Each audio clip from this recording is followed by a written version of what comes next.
A harrowing bus accident and injured and traumatized learners. A reality faced by learners who rely on scholar transport across the province.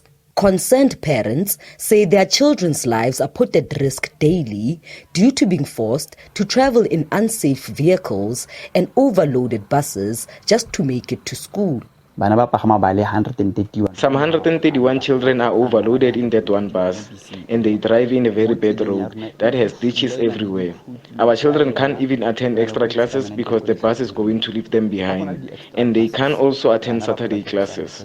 There are 131 learners this year, and they travel on these bad roads. So all we want to know is if government is only planning to assist when our children die. Education stakeholders say such failures of scholar transportation also affect the learner's right to education.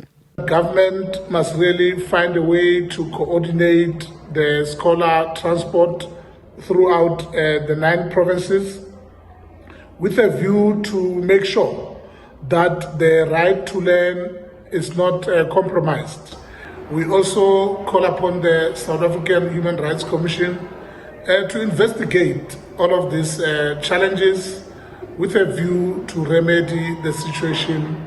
Over 440 scholar transport operators have been appointed to ferry almost 50,000 learners across 363 schools. While the operators have largely been accused of committing many transgressions, they say the onus is on government to ensure all-round compliance. What we need to do, we need to treat each case in its own merit, because we remain with a lot of members that are compliant.